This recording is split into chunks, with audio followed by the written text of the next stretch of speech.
what kind of packaging you order in general. But a product like a paper packaging takes around like 7 days. But if you order, What is the maximum order that you receive from one customer? Like, let's say, so you can support up to 20,000. so actually we could support up to 1 million. Yeah, so we don't have our own factory right now, but we have around 50. What do you mean by you program the system? So we developed our own in-house ERP system. Hello, welcome to another episode of the Doers podcast. Today we are live with our very special guest. His name is Dominik, and I'm very glad that he showed up and came on our pod. He's a founder of the company called Packative. Packative is a company that takes care of the custom packaging for customers like bakeries and a lot of big small scales to large scale enterprises and stores and a lot of companies. And I'll shift to the Dominik now because he can explain about his company better than me. So, Dominik, it's over to you. Could you please introduce yourself and your company as well? Sure, yeah, thanks for having me today. Packative is an on-demand packaging platform that allows customers to customize and design packaging online. So meaning you can go on Packative, you choose a different kind of packaging type, let's say a product kind of packaging, you upload your design file or you use our online 3D packaging editing tool, do all of your design in there, click on add to cart, what you use from an e-commerce system, and you just buy it and you get it delivered within like the next 7 days. Before I start with the questioning, can you please explain about your background? Like, are you a programmer or like? Sure. So actually, I'm a developer. I started programming when I was 12 years old, and I worked for an Austrian software company, and this was actually the reason why I came to Korea, because we opened a branch office here. So all of my background is actually IT and programming, and yeah. Interesting. So you, before starting a company, you were 12 years developer in helping other companies. Also, actually, I started programming when I was 12 years old. And then I started working a bit later. So actually, I started working when I was 16. And I started as a programmer. And in Austria, we have like this different kind of education system where you can start a kind of work job with a school at the same time. So I did this kind of education system and started working when I was 16 in the company. And this is how I started my career as a programmer, actually. Okay, now shifting to your company, you said like you do the custom packaging, customer can design and you ship it in 7 days. Really, 7 days? Yeah, it depends on like what kind of quantity and what kind of packaging you order in general. But a product like a paper packaging takes around like 7 days. But if you order a corrugated like cardboard kind of packaging, it might take up to like 2 weeks. Yeah. What kind of material that you support? Like, is it like, it doesn't matter, like it can be like a cloth packaging or whatever. Is it something like that? Or? No.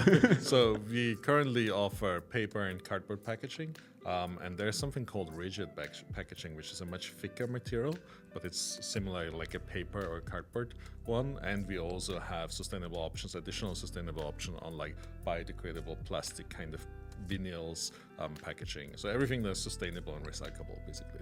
Yeah. What is the maximum order that you receive from one customer? Like, let's say I need thousands or 100,000 packages.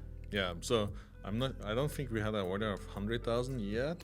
So usually I would say like the sweet spot for our company right now is between like 500 to 1,000 piece. But we are the only one in Korea that really offers this process online, and as low as 50 piece on the quantities. Everybody else would ask you usually around like 1,000 piece. And I think the highest what we keep doing is more of like 20,000 units. Yeah.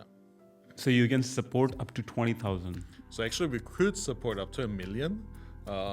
Yeah. So we don't have our own factory right now, but we have around 15 suppliers in Korea, and they can support that amount. What is the process? Is it like a 3D printing or what is the process? So it takes around 6 to 7 steps to make one packaging, meaning different machines. So we have a printing. Usually we use offset or digital printing. We are specialized in digital printing to make short run, smaller quantities. And then you have like all of the cutting, gluing, coating, and there's so many other things going on. So is it done by one vendor, or like you have multiple vendors that do this? So we have 15 vendors right now, splitting also the supply chain into different like steps. So we have maybe one company just doing the gluing, one company just doing the coating, one company doing the printing. So it requires a lot of supply chain management. And actually we have programmed a system for this, yeah.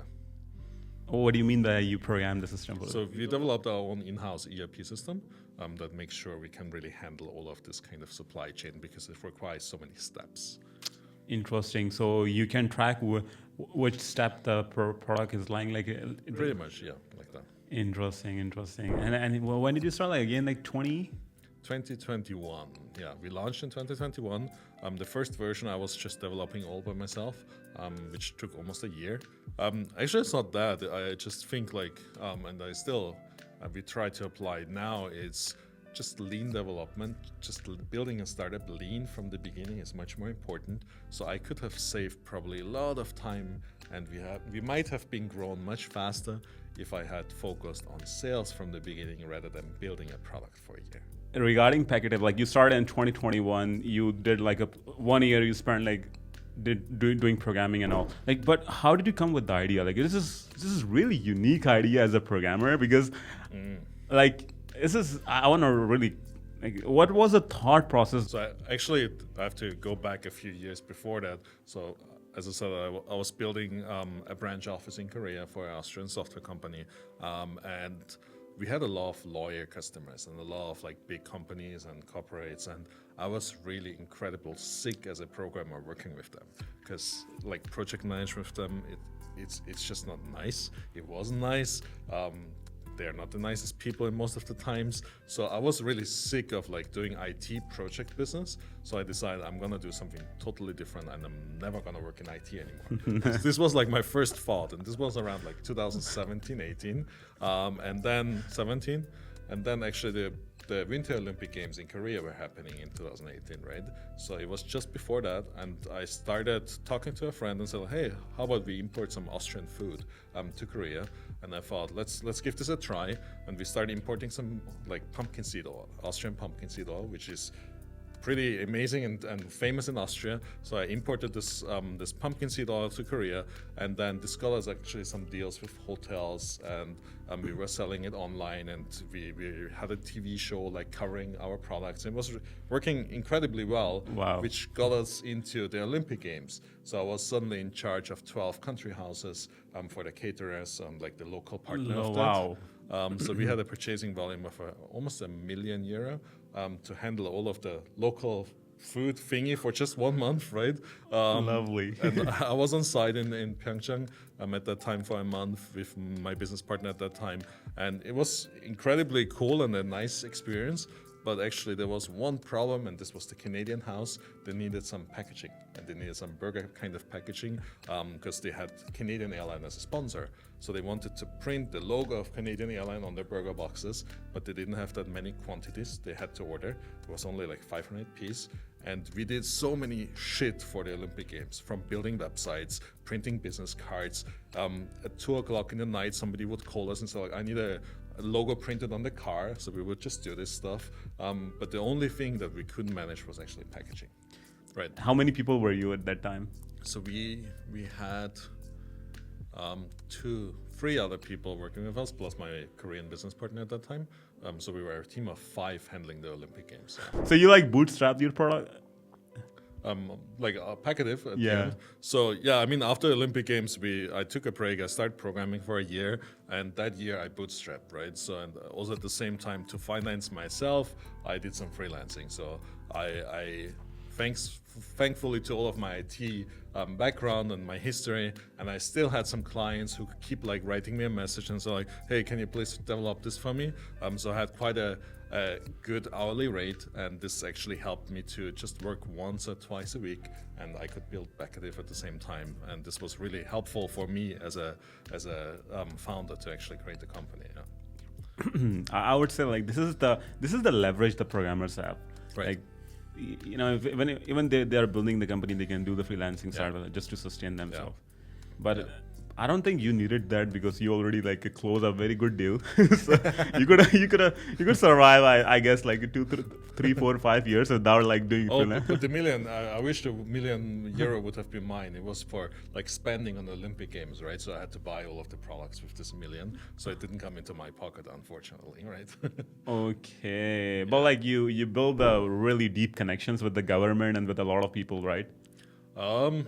With foreign governments, maybe, yeah, foreign Olympic committees, but actually not with the Korean, because it was all country houses, right? So it was like the German country house, the Austrian country house, the Canadian, and then we also had some American kind of caterer, like a British caterer tending to like American house and those kind of things. So we worked mainly with the caterers, actually, yeah.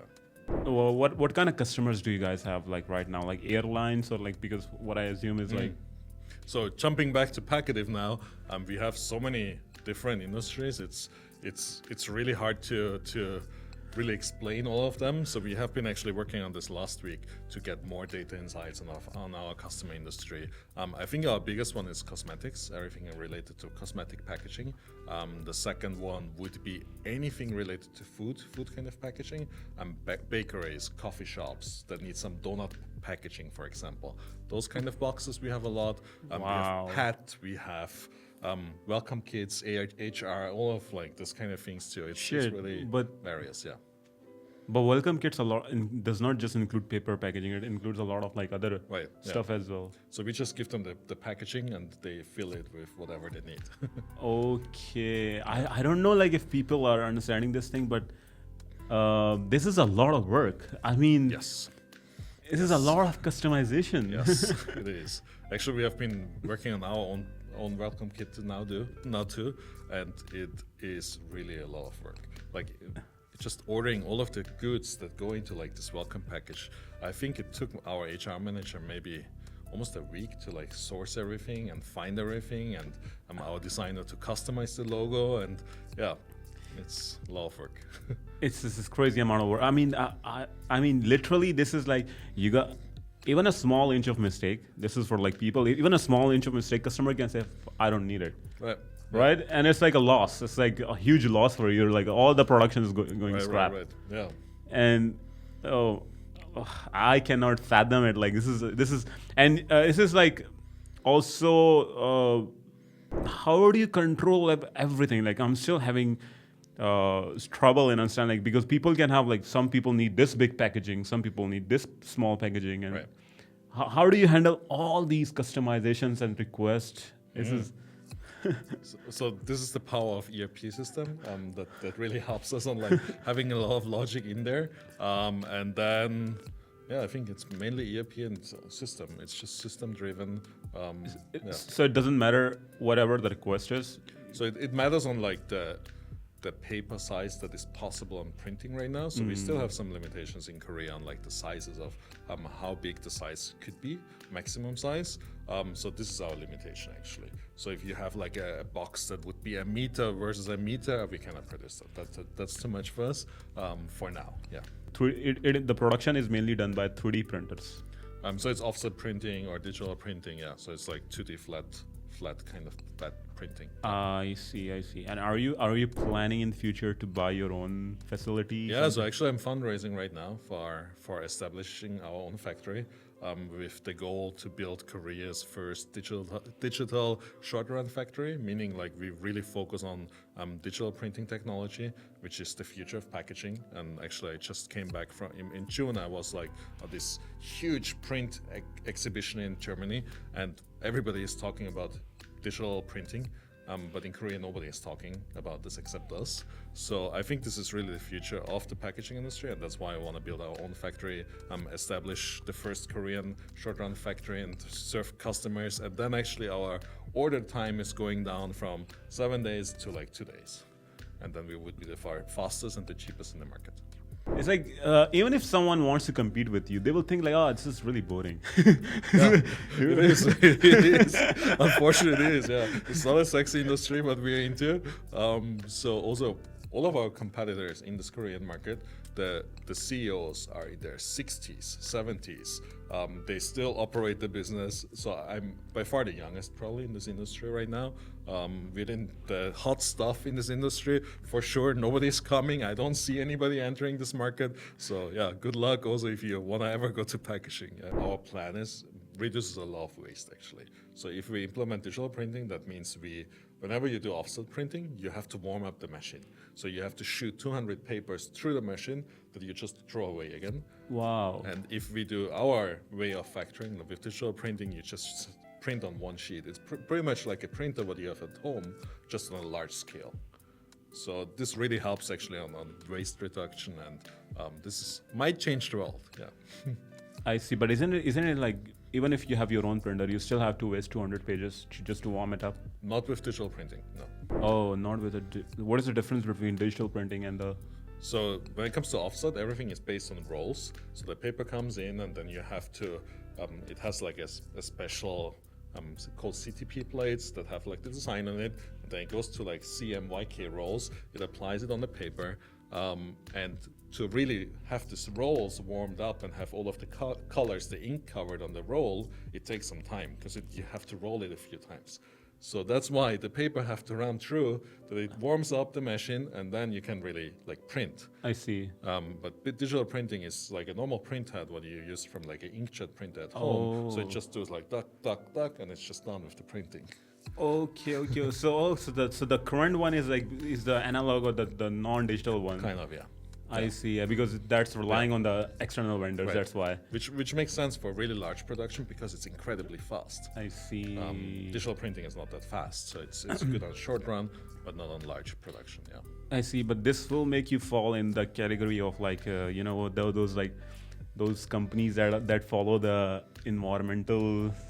The ESG kind of. Yeah. Right. I mean, I'm still happy for that at some point. So we want to change, also make some contributive change. So when I started also Packative, one of our goal was I don't really want to touch some harmful materials. It doesn't make sense, right? Yeah. So the world is polluted. The world is kind of dying anyways. So I don't want to contribute to the dying anymore. So of course we should do the other thing and really help also the environment on that part, and that will be our contribution on that one. Yeah. Regarding this thing, the polluting part, when you like started out, was there like people let's say when you're pitching or you're explaining to the customer, didn't they say like, oh, so what will be the material? Isn't this gonna like if you're doing it for the food packaging, this is very critical. What kind of ink are you gonna use? And blah blah blah. Yeah, I mean, for food packaging, there are some requirements, and we have to do some special coating if you have some ink. So there are some government-regulated requirements on this one, which we follow, of course. And then also the paper has to be like specialized, like approved for food-grade paper. I see. So this is what the customers usually ask, and this is also what we advise the customer and tell them. Yeah. Awesome. So it's not a big problem. It's like we follow the standards. Yeah. I see. I don't know how long ago did you build like the studio that I saw was a pretty awesome section. You can go and like design your own packaging and all that. Is there like a lot of tools like that? I don't think. So actually we call it 3D design editor, the preview with the 3D thing you talk about, right? Exactly. So this was actually the reason why it took a year to develop, because this was all like from the beginning. I started with like this 3D editor, which was a bit of an overkill from the beginning. But this was... I don't think so. Bro, I don't think so. When I went to the website, that was the thing that attracted me. Wow, they have like, I can design any right? I can make anything and I want, and it will just send me the box at my home. Yeah. So it's really helpful right now, and it helps a lot of customers. And the AI is now actually going to be integrated into this. So right now it doesn't have any AI integration, and we have a separate service called DYP, DYP as designyourpackage.ai, and this is our new R&D project where we make sure that generative AI helps packaging design, especially designers, customers who want to do something. And one of the problems why we actually started this is actually two problems. One is when it comes to this studio, what you mentioned, the 3D design studio, since packaging can come in so many different shapes, it's incredibly hard to create templates. But most of the customer want to have templates, right? Oh. But generative AI solves the problem of templates, so I don't have to spend a lot of time on making templates resizable and like all of these different like shapes, so we can just generate the templates basically based on what the customer wants. And this is why we went into like generative AI to solve this problem of the templates. And we have some really incredibly good results already. And our CV engineer is like developing a lot of new features and releasing almost every week. And he's doing an incredibly good job on this one. And the final goal of this one is, while we train with all of this data, when it comes to factoring and before it goes into a print process, some human has to actually check the print, the design. I see. And if we make it happen with the generative AI, as we train the models on like print data, we can actually Like a make feedback sure, loop. Yes, we don't need this person anymore actually of the quality check. How many developers are building this studio? Yeah. So the studio was built by me and is now maintained by our dev team. But still, most of the code on the studio itself is mine, but everything right now, except that our ERP system and our new systems have been developed by our new developers who have been with us for a year now. So I have 3 dev guys right now, plus our CVA engineer. So a dev team of 4 people. Let me put some light on the template part, because I think that is something, I don't know people are understanding this thing, but this is extremely hard and complex thing. Do not think about jumping into this industry because, well, first of all, when you mention template, it's basically like the box. The design should be like in 3D shape, like on the left side, right side, Right. like templates you mean by right like that. Yeah, you have a box that always opens like this, right? Or there's some other different types where left and right is not always on the same place, right? So it could be based on a different kind of structure of a corrugated box or a paper box. The top and the left side might be on a totally different side, because after you fold it, it comes actually into a different structure. I see. Well, what about the bakeries like Paris Baguette, and do they use Packative for packaging? All of this like franchises, no, mostly not.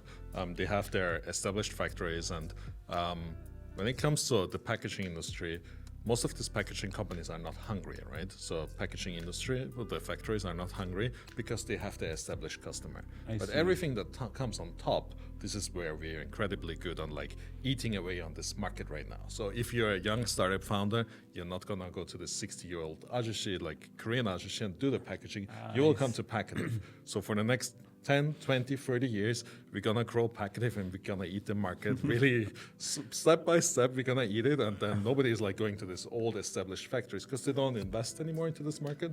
They're about to retire or die away. So actually, Packative is the one who actually will stay and really will win actually this war. What is like? Do they want detail thing or just they want to simplify it?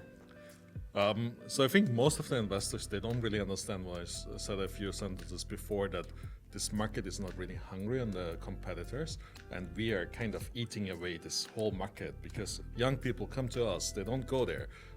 But what the investors see is like there's this huge market and our market size is too small, kind of. This is what they see. Okay. So the main reasons why I have been like rejected these days, if like for some investors, was defensibility, market size too small, like this average, like normal kind of answers, right?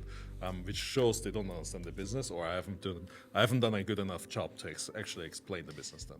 You know, I totally understood your point because what you're trying to explain is like the new industries that are jumping into this domain, that are building their bakeries or whatever, they are not going to those ajoshis, they're coming to us because they are more modern, they more control over the stuff and brandings and all that thing, and we like you guys take care of the branding part and a lot of that thing.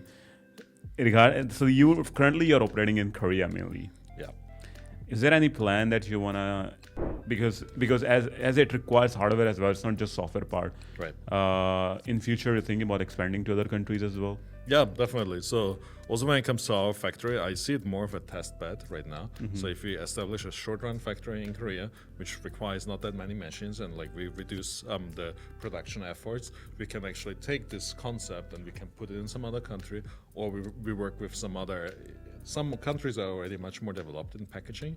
The West, like America, has much more newer technology in printing. So it's easier to work with suppliers there. I see. They have been investing into this technology a lot of years already. So this will help us to actually grow in the US. And I think in general, packaging in Asia is much more behind on everything. So when it comes to the industry, the packaging industry in whole over Asia, because of the investment that was done in like this, the machines. I see. What about the China? China might be one of the difference, but actually I went to China last year to find some suppliers there and look into like if this would make sense for us to work with Chinese supplier. But right now what happens in China is when it comes to the packaging industry, everything is moving to the south, to like Vietnam. Vietnam is going to be in the next 10 years, it's going to be hyped as this packaging nation. So the global hub for packaging will be in Vietnam. A lot of Chinese companies moved there already. Samsung is producing the packaging of Galaxy actually in Vietnam. So a lot of like huge production packaging is done in Vietnam already. So interesting. Yeah. Interesting. Okay, so Vietnam is the next China, right? In packaging terms. Yes, I think so. Yeah. And do you think like it's like a lot of people when they start this kind of business, they go to the China and like they look for the vendors and because that's cheap for them. So in your business, is it possible? Can you do that thing as well? Like you make the design and everything, and then you ask them to build the print everything, and then it send back to the Korea. Yeah, I was looking into that, so it really makes sense on high quantities. But then what I heard, and this was what I'm afraid, is the quality of the print. So there were a lot of issues on the print quality, and actually Korea really values print quality. Oh yeah. And actually I was recently, I talked with like Korean newspapers about this, and we had a translator, interpreter who was like translating my message, and I said like Koreans are really picky when it comes to design, but I meant it in like a positive way of like Koreans are picky, right? Because they really value design. So in Korean, I would say like 눈이 높다 or something like this. Like they have high expectation, standards. High standards, right? But how it was translated is like it was like this headline of the news and says like Korean are picky, so, like really in a bad way. So it sounded like I'm bashing them, which was not what I said. And this really upset me. So I'm careful. So Koreans are really value design. So I think that's why it doesn't really work with China that well. Yeah. I see. But like it's like I think they did it on purpose so that yes, definitely. It's like a punchline so that everybody let me watch it. What did he say?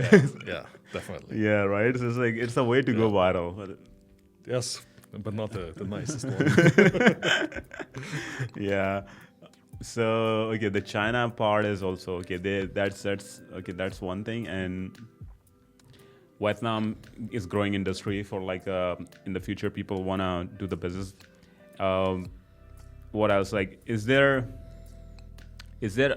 any competitor that you see? Because I think you already explained this thing that there is no competitor, but is there any future competitor that you see coming? So I mean, right now we still have all of these factories as competitors. So I think there are around 3,000 factories registered in Korea for packaging, which is incredibly huge for like this market. I see. And so officially they're still our competitors. They're also our partners.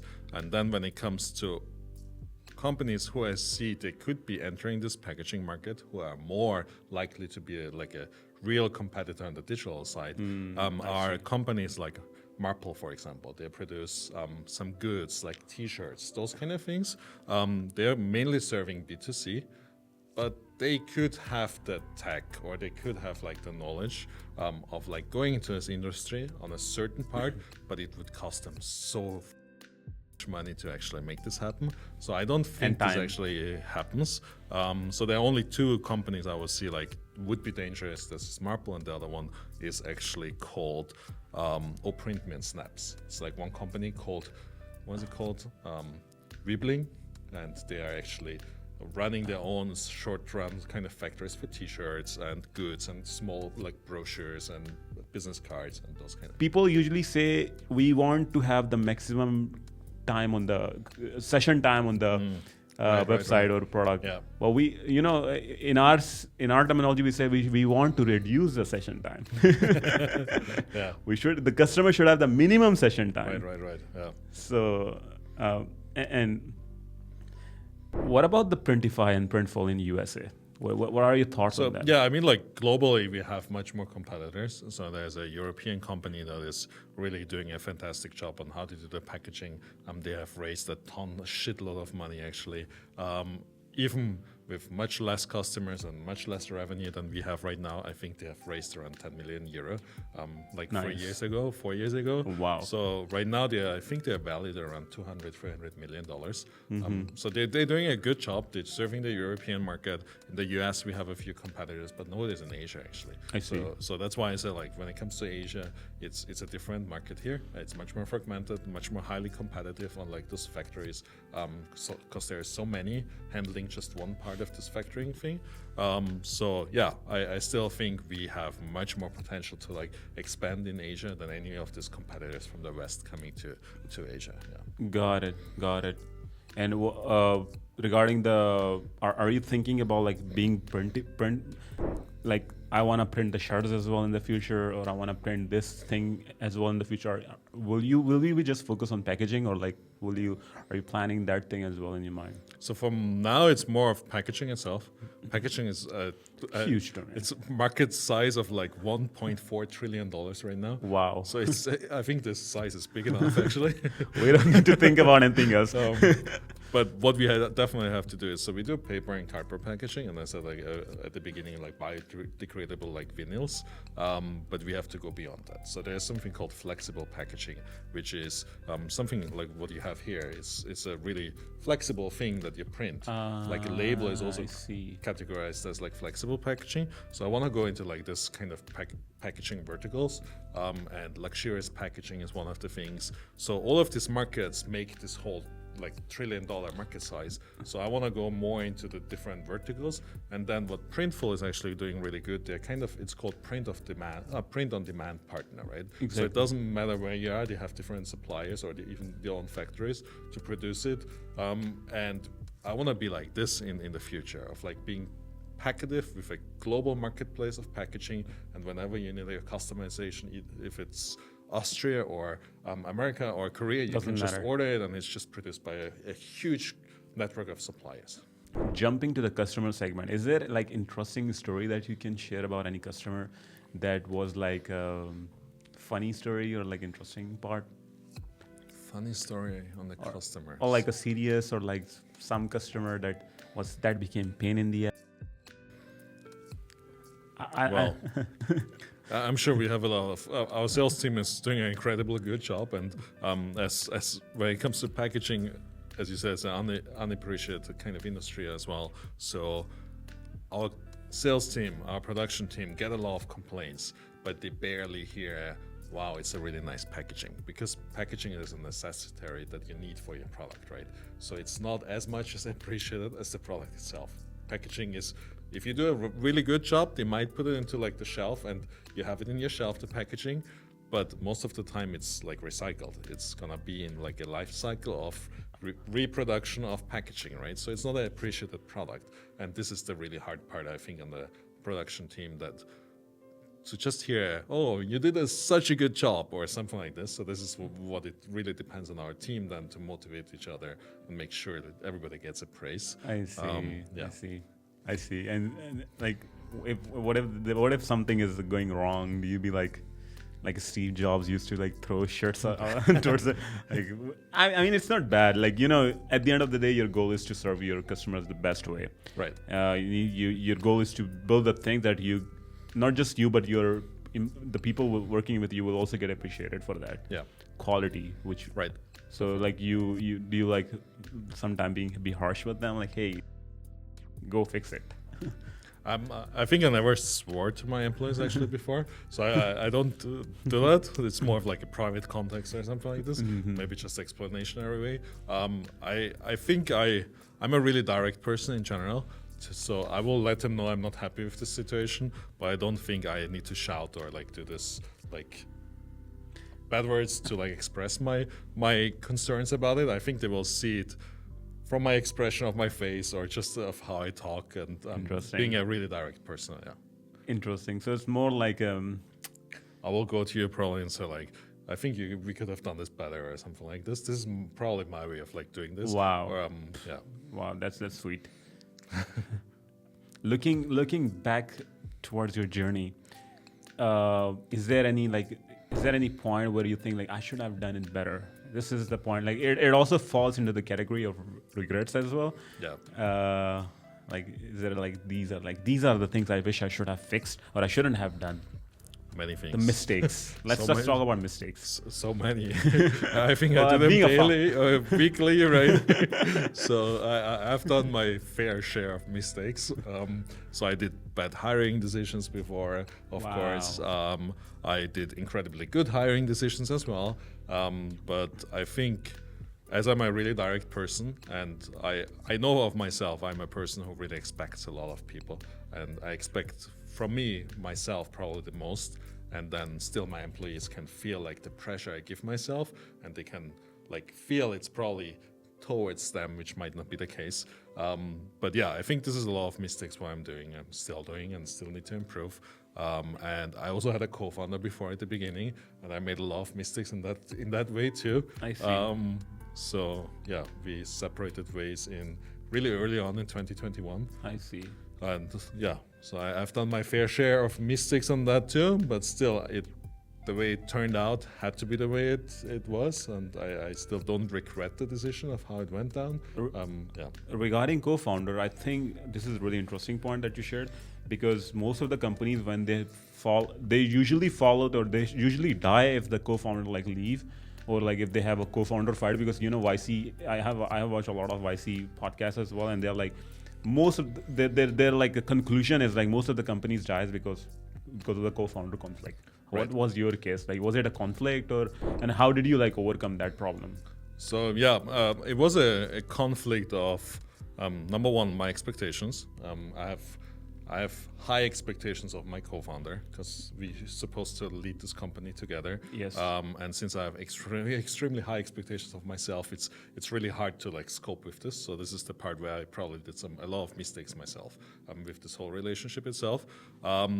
But the biggest falling out was more of like the production side. It didn't go as it's supposed to be. So there were some conflict on this part, and I had some responsibilities as a CEO of the company. So I had to make a decision to end this relationship and go in a different direction.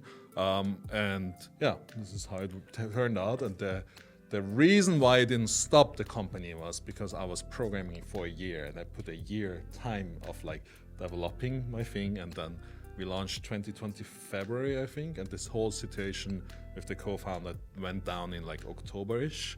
So it was just like 6 months after launching, a bit more than 6 months. We just got our first seed investment. We had a bit of cash in our account, and I thought like, shit, we didn't have any employees. I had no idea about packaging industry itself, because this co-founder was like supposed to handle this part.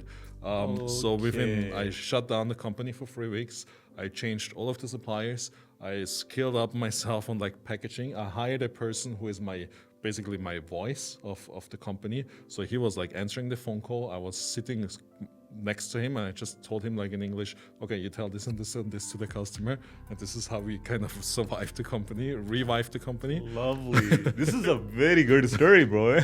Because if I talk to the customers directly with I think my Korean is okay, but still they can hear I'm a foreigner. I'm not perfect in my Korean. It's okay for handling with my team, but I feel like this small teenager boy. So I would never be able to just talk to the customer directly without not being professional, right? So like, I see. And that's why I hired this person. It really helped on like surviving, like reviving the company, and this is how I could actually go on. So you shut down the company for like 3 weeks, and then you fired all the whatever like resources that you had, and like you went to your garage and like rebuild everything. Yeah. Almost like, yeah. This is why this is not in the media yet. Because I've actually never talked about this publicly. Yeah. So this is the first time actually I share about this story to anyone. This is a really interesting story. Like, and it's also like I cannot imagine those nights. You have a seed funding and you break out with the people who build shirts. They can feel in their heart how painful that those 3 weeks would be. You'll be sitting there will be time like you'll be thinking, oh, I should quit, I should not quit. Mixed thoughts.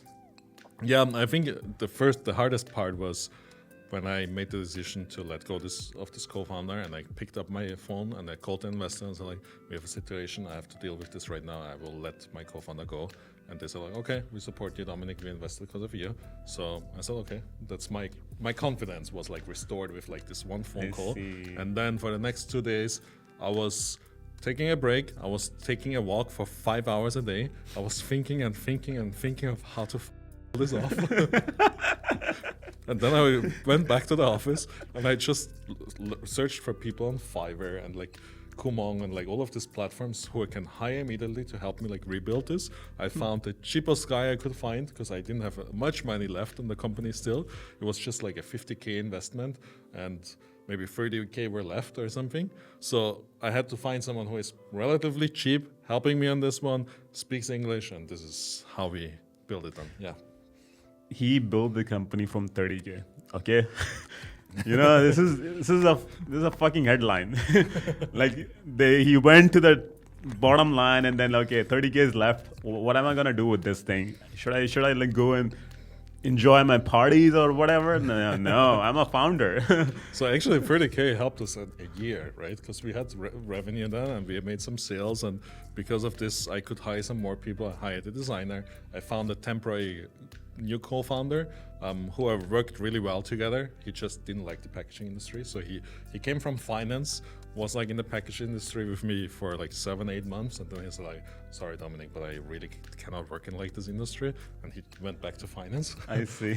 But yeah, it was good enough to like build a team with this 30K and then get some at another 50K, and yeah, this helped us survive for 2 years actually. Sweet. And was your the old co-founder, was he technical or like the business guy? What was his background?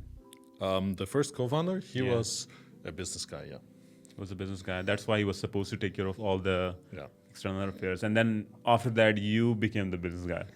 Yeah, I have to be both. I'm still the CTO as well of the company. So my part's supposed to be the CTO product guy. I focus on that part, like building the solution and not the production side. I didn't want to deal with like this factory kind of side of the business. And then I had to do it, and now I enjoy it on some part, the manufacturing side, but I'm still I'm bleeding a product like person, right? I'm a dev guy. I'm into programming. I still write code, and yeah. This is the beauty. Like once you become programmer, you never go back. That's true. Yeah. How do you do you have a separate guy who deals with them? Now, yes, I have a sales team. Sales and production team is for us together. It's the same guys. But actually, this is a funny story and a really sad story at the same time. So, like these 3 weeks when I had to like recover the suppliers and like find new suppliers and like build the company basically again, I went to a lot of factories and I tried to get some appointments with them. And I told them we build Packative and blah. And I said, what the fuck? Like, kind of. And then some people like invited me in, and the like greeting was like, they look at me and say, oh, you really like to eat. Like this was like the introduction. So I know I'm not the skinniest guy, but this was like, how the fuck can you make a business appointment out of this? Because of course I was pissed. Like, why the fuck does he treat me like this? Yeah. Oh my god. My lesson learned. Yeah. So that's the reason why I don't really want to deal with this kind of situations anymore. Yeah. Okay, so the Koreans are really picky. So this proves that they are really picky. Okay. So, like okay, that's why now you're sending more like fit guys and like a pink guys. Yeah, I mean we try to do a lot of things digitalized, and we changed suppliers a lot to like really have those good suppliers what we have right now. And they're bigger companies right now. At the beginning, nobody, like when I met a factory and I was like, hey, we built like this online e-commerce system for packaging. It can automatically calculate the cost of packaging. It's like, that's impossible. I said, it's possible. Look at this. It's impossible. And I said, my answer was that Tesla can make a driving car, and you say like it's impossible to calculate the packaging cost. Doesn't make sense, right? And yeah, so right now I can prove with like the revenue what we have, the customers. If I go to a supplier and say like, oh, this is our revenue right now. Like, credibility. You want us? It's of course much easier right now to have new suppliers. Yeah, in the beginning it's more like education. Yes. Yeah. You have to educate them, and I totally agree with you, because I'm on the stage when you were 3 years back. I'm currently standing there right now. I have to go talk with individual customer like people, and then try to convert them, try to educate them. Most of the time, it's like most of the time it's mainly education. True, like yeah. why should I automate my editing part? There's a CapCut. What is the difference, bro? So it's more. Yeah, I can understand everything. So, okay, regarding hiring, how do you hire? Like, what kind of qualities do you look into the people? Because because you suffered a lot from co-founder problems. I believe you must have a lot of experience in that, and now you must be applying those things. So, what are the qualities now you look in the people? I think number one is proactiveness. So it's really important for every startup, right? If you hire someone, that you have some people who really are engaged into like building this company with you together, who share their ideas. I don't need people who just please me. If I tell my idea, I don't need people who just say yes or no. They should say no, actually. So who just say yes to whatever I'm saying. So I really want people who share their ideas. Are you planning to have a co-founder in the future? Like you're done, and now you can you feel like I think I can take the company from here. I think I wish I could have another co-founder, but I think at the stage where we are right now, it's too late to have a co-founder actually. Exactly. Because I was building a company 2020 I started programming. It's 4 years already, right? Yeah. So how could anybody be called a co-founder? It doesn't make sense anymore at this stage. So I'm looking more into like hiring C-level positions. I see. And I think one of my smartest hiring decision was actually early this year. I hired a product owner, and she's incredibly helpful. And I wish to hire more of those kind of people that they can actually grow into a C-level position, and that's actually my goal. So I have really good people who build a company with me together, and then we share whatever comes out of Packative at the end of the day, and we build this company together. And I think that's a better way of like going forward right now than searching for a co-founder who was not invested in like building the company so far. I think I don't think you are any more startup. You're almost like you're a good revenue company, and I don't think you fall in the category of startup. I still think we are a startup because we still try to innovate, and we're still not profitable at the end of the day. So I still have to raise investment, and in the worst case, we have to downsize the team again. And I see. So I think we're still not over the stage. We're raising Series A right now, so it's still early stage. I see.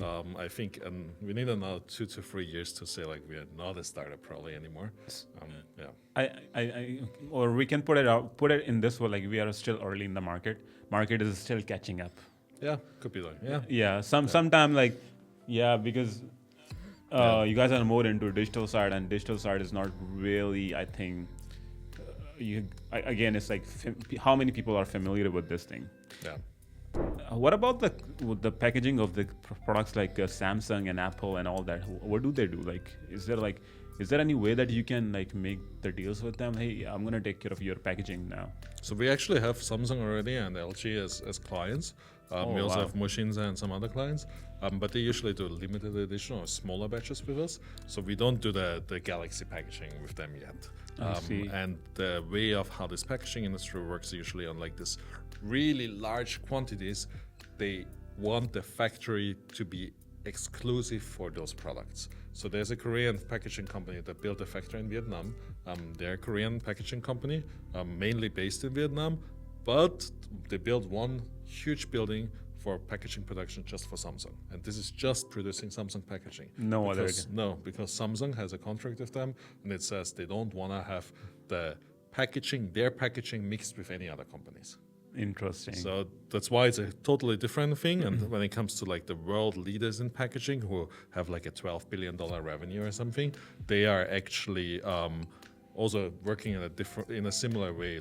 Whenever a new factory is built for Procter & Gamble or whatever, these huge corporations, they would build a factory next to them and have contract deals on working with this. So I think for us right now, it's important to take the pie on the new companies coming in, grow with them together, and then for those companies, we can actually do this in the future, and we can really become a good player for those new companies who are establishing right now. I see. Yeah. I see. I mean, it's like if you take over those parts and then you start, it's like building a kingdom. you're building a kingdom and you're just conquering small Right. parts slowly. Yes. And once the stage will be, you'll be on the stage like, okay, Sam will be like, oh, Dominik, I want you to be exclusive. Yes. Right? Yeah. Or Apple, Right. please establish a Right. building for us and build just for us. This building will be dedicated just for Samsung. Building the whole company. Now, anyone who want to start the company, what are the advices that that you would give? Like don't fall into this problem, or don't follow this guideline. Like any advice that you would like to give after like 3-4 experience of being a founder? So the first advice I would give, like if you have a co-founder, invest a lot in the relationship to make sure you really have a good relationship with your co-founder, and this like really helps. And that means you will have tough times, and you have to find a way moving forward in tough times, and you have to value each other's opinion and still work on this solution. And sometimes a mediator might be the solution to it. If it's like really bad, doesn't mean you have to separate like as co-founder, but it could be an option. But I think one most important thing that anybody has to agree on at the beginning, I don't believe in a 50-50 split. For me, it's impossible to believe 50-50 is possible, because when it comes to co-founders, it is at the end of the day, one person will put more work into it or has more experience on it, one thing. So I think 50-50 is not possible on the split, actually. Unless it is your family business. But even then, if it's your family business, then you would be probably okay too that the CEO of the company has 60-40 or something to have more decision power as a CEO. Right. I think I agree with you on this part. This is kind of really controversial topic, to be honest. Yeah. Like a lot of people would like, what if I start with from the very beginning with you and sleep at your house and blah blah blah, work in the garage, and like I deserve it. Yeah. Which might be okay at the beginning, Yeah. but life changes, right? And then you might find a girlfriend or a partner, and then you put less work into it, for example, and then it's not a fair split anymore. So at that point, you would probably say like, okay, it worked 50-50 until this point, but then everybody should be fair enough and say like, now it doesn't work anymore, and now we have to be ready on like a different split. I see. But nobody is like doing this at this stage then anymore, right? So that's why I'm saying like, it's at one point it doesn't work anymore. So you should be clear from the beginning on this part. Yeah, it's actually another problem what I had. I did this from the beginning, clear that 50-50 doesn't work anymore. So this was actually one of the things from the beginning that I said. Yeah. I see. This is. I think this is because if you have built your product, you don't need 50-50 because I have already done the work. I need you to scale it or like help me in further advancement. Right. Yeah. I'm like, I keep on building stuff as a programmer. I keep on building small products. Like I have a Viral Me as a video editor, and then I have another Quick Alert. So now whatever the next products that I'm building, I keep on searching people as a co-founders, and I tell them like, okay, 55 I will own, 45 you can own in that product only. Okay. So so this is the like things that I'm learning from you. That okay, so these are the things that can go wrong in the future. Yes. Like, they might find a chick or girlfriend. Yeah, but maybe in the future also I would hire a CEO. I don't know if like an incredibly good CEO in the packaging industry suddenly want to come to Packative and it makes us $1 trillion company. I'm happy to give up my shares to this person too, right? So it's always what you bring to the table at the end of the day too, right? Exactly. And we can also say like the founder, the early CEO of the Microsoft, the one who owns like a 4%, he's like $184 billion right guy. Right. Yeah, he also didn't invest in anything else, right? It was just Microsoft's CEO. Stocks. Yeah. And he kept his stocks until now, and The $184 billion. yes, yeah. Dominik, your story is really amazing. There are so many things to learn from you, and your experiences are really unique. And any other advice that you can like, okay, or any you have already told your regret, but is there any regret that you want to share, or I should? I think one last advice would be, don't make your life harder than it has to be. So being a foreign founder in Korea is not making life easier, right? So all of the struggles that you have already on a founder like level on top, like on running a business and building a team. So there's a lot of shit you have to deal already with, and then on top of that, doing this in a completely different country, it's a lot of additional pain. layer. which you actually don't need, right? It's exciting too, but still, my advice is don't make your life harder than it has to be already. Yeah, as a founder.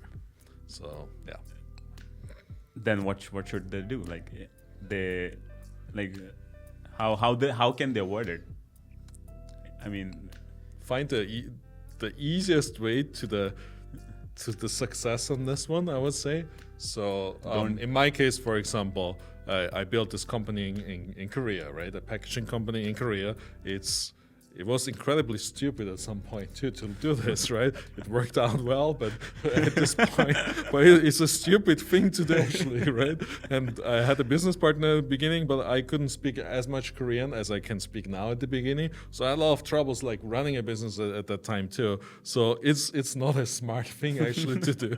So that's why I say like, if you don't do it, maybe it would have been better if I have incorporated this in the States or in Europe and just have tried it from Korea in those markets and see if that works. I see. So there could have been some other ways of like testing it in a better, easier way to not dive into like this market where you don't speak the language well enough. You don't have the support system because still there are not many foreign entrepreneurs in Korea, right? So the community has been growing well right now, but it wasn't like this at the beginning. So that's why I say like, don't make being a founder is already hard enough. Don't make it harder. One last thing that I would like to cover is like, is there any like favorite person that you want to have? Like this is a question I ask everyone, that you want to have a coffee with, or you want to sit down and wants to have a deep conversation. Any person in the world that you want to learn from, or like you want to just have coffee and. It's a really good question. And what's his name of this actor of Interstellar? I see. He has a really like a hard name, but I forgot his name. Everybody But know him. he said something, and actually this he answered this question before, and I really liked his answer. And his answer was he wants to have a coffee with his future self, and that's actually an incredibly good answer because that means you can ask yourself of how you navigated most of the difficulties as a founder, as a person. So I think this would be what I would love to do with myself, to meet my 20 years later kind of person and see how I have changed and what advice I give to myself. And yeah, I think that's the person actually. Yeah, Dominik, thank you so much for like all the insights that you brought to the table, and I learned a lot of things, especially the last question, and also the regrets, and also the co-founder part. There were shit ton of stories, and also the garage thing, the 3-week building thing. I think there are a lot of things that can be very motivational for the people. Like shits can go wrong at any point of life. Sure. And if I can figure it out, if I can go and build the whole, because it was not just software again. I want to emphasize, it is not just SaaS. SaaS is 10, 20, 100 times easier than this company that he is building. It has a physical product, a hardware-based product, and it requires a lot of efforts dealing with people management, software management. And I really appreciate you for coming up and enlightening us with your journey. It's a really beautiful journey. Thank you so much. Thank you for having me. Thank you, Dominik. All right.